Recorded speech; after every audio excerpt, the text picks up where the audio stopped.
بسم الله الرحمن الرحيم والحمد لله رب العالمين وصلى الله وسلم على سيدنا محمد النبي الأمي وعلى آله وأصحابه أجمعين. اللهم علمنا ما ينفعنا وانفعنا بما علمتنا وزدنا علما نافعا يا كريم. أما بعد فنكمل في دروسنا من كتاب الهدية العلائية للشيخ محمد علاء الدين ابن محمد أمين المعروف بابن عابدين رحمهم الله ta'ala. Nous continuons dans notre cours à partir du livre Al-Hadiyya al-Ala'iyya du Cheikh Muhammad Alauddin, fils de Muhammad Amin, connu sous le nom de Ibn Abidin. Qu'Allah leur fasse miséricorde à tous deux. فوصلنا إلى قوله رحمه الله إذا مر الرجل بالثمار في أيام الصيف وأراد أن يتناول منها والثمار ساقطة تحت الأشجار فإن كان ذلك في مصر لا يسعه التناول إلا إذا علم أن صاحبها أباحه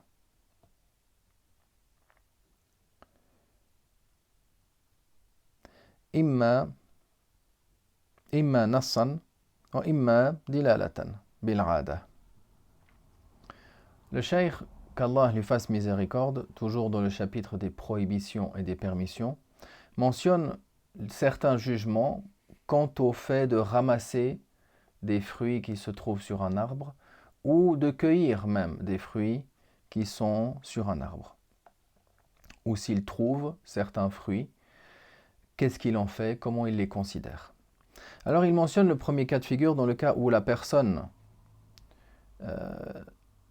passe sur un chemin et dans les jours d'été et il passe vers des arbres fruitiers, c'est-à-dire des arbres qui ne sont pas à lui, c'est-à-dire ce qui est voulu ici par des arbres, c'est-à-dire des arbres qui ne sont pas les siens.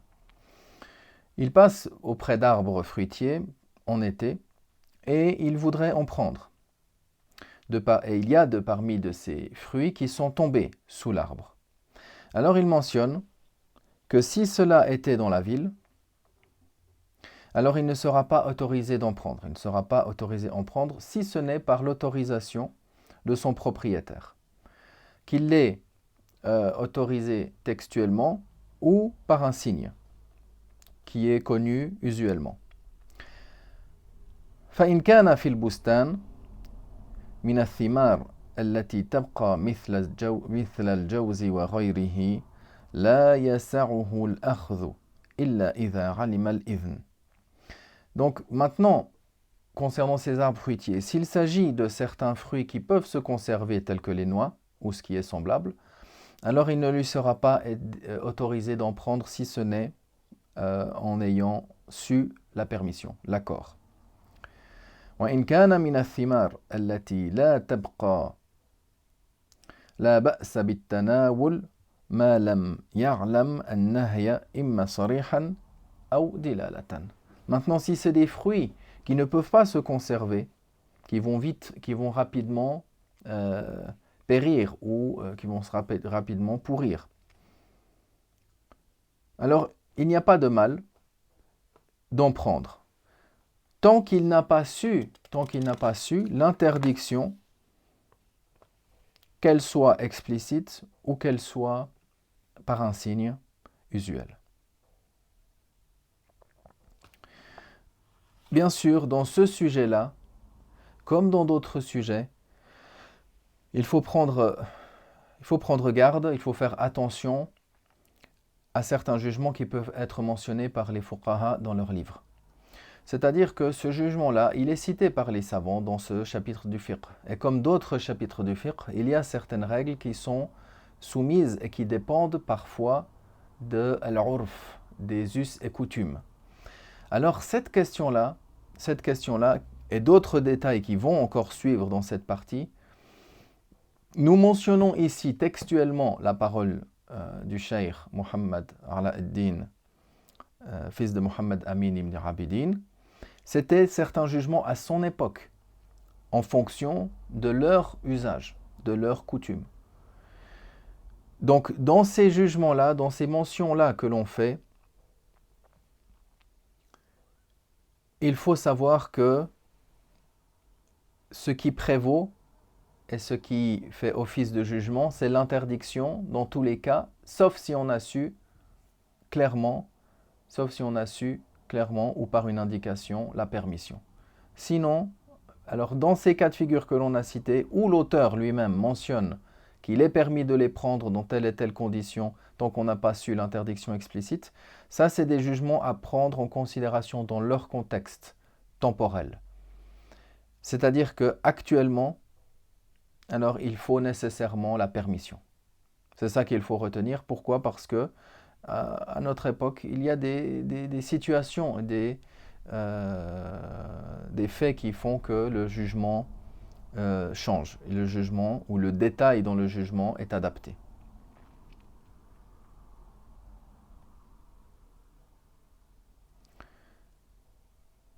Pourquoi? Parce que de notre époque, il y a beaucoup de gens qui vont faire preuve d'avarice. Il y a beaucoup de gens qui vont ne pas avoir beaucoup de miséricorde. En fonction de cela, ces jugements-là, les fuqaha ont mentionné qu'actuellement, il faut les considérer vis-à-vis des coutumes et des us actuels.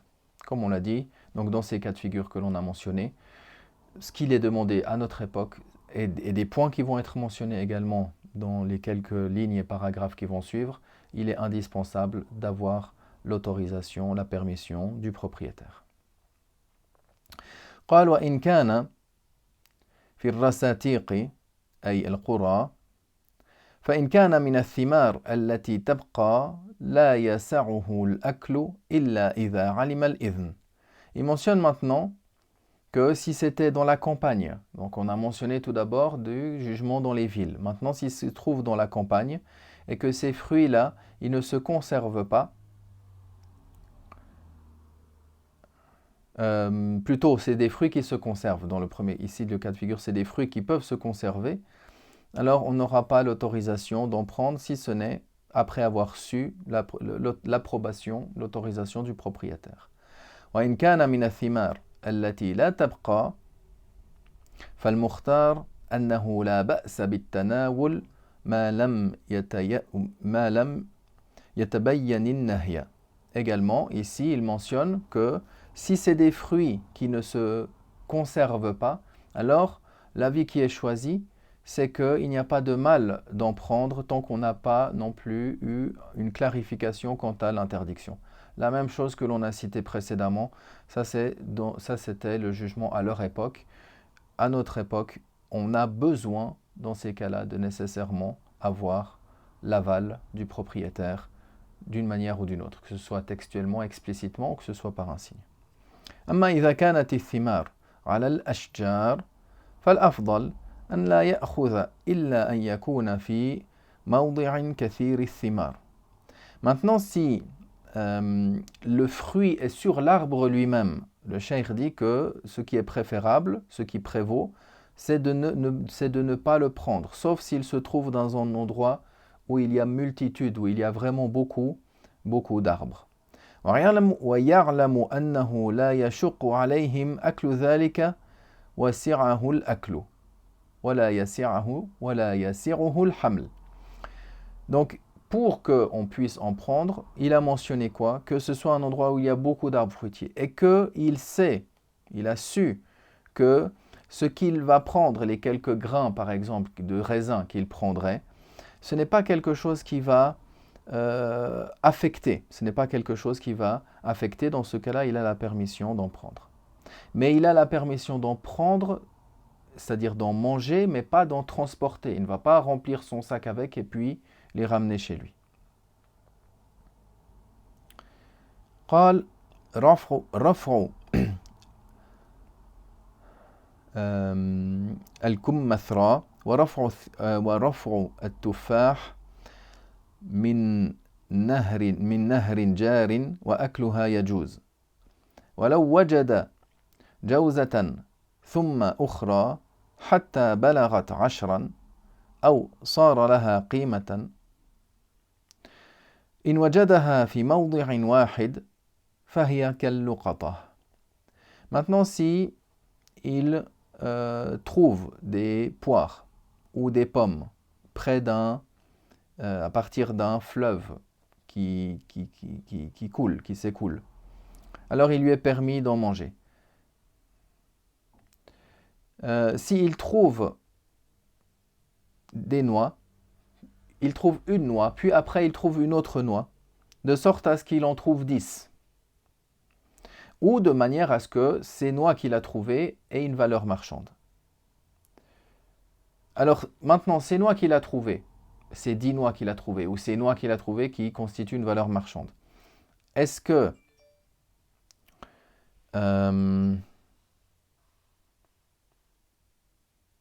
est-ce qu'il les a trouvées dans un seul endroit ou dans des endroits différents? S'il l'a trouvé dans un seul endroit, alors il a trouvé 10 noix. Ou il a trouvé un certain nombre de noix qui constituent une valeur marchande. Alors il aura le jugement du bien perdu, al-luqata. وإن وجدها في مواضع متفرقة يحل له ذلك. En revanche, s'il les a trouvés à des endroits éparpillés, séparés, alors il pourra les prendre, il pourra les consommer. Elles lui seront permises. كمن جمع نواة أو بزرا من أماكن متفرقة حتى صار لها قيمة فإنه يطيب له وكذا الجوز بعد فرطه ووجد بقية متفرقة في الأرض يلتقطها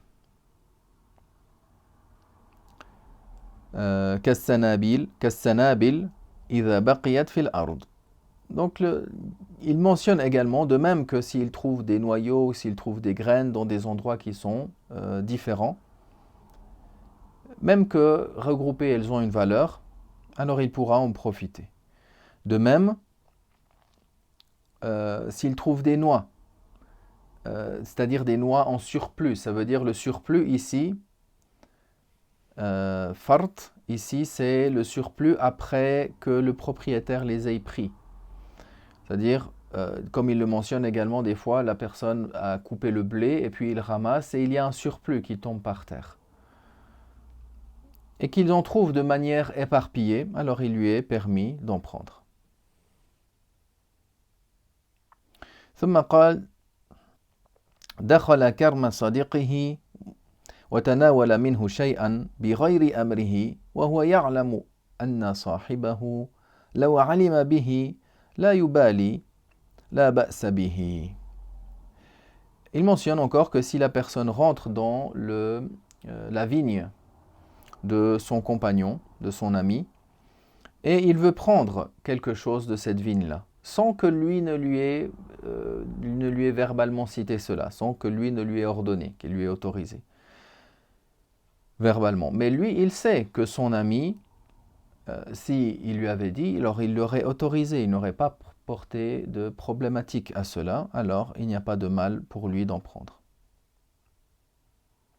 ثم قال بحث في المعاملات المالية. Puis il va mentionner certains jugements concernant différentes transactions, diverses transactions de biens. Alhamdulillah wa sallallahu wa sallam ala rasulillah.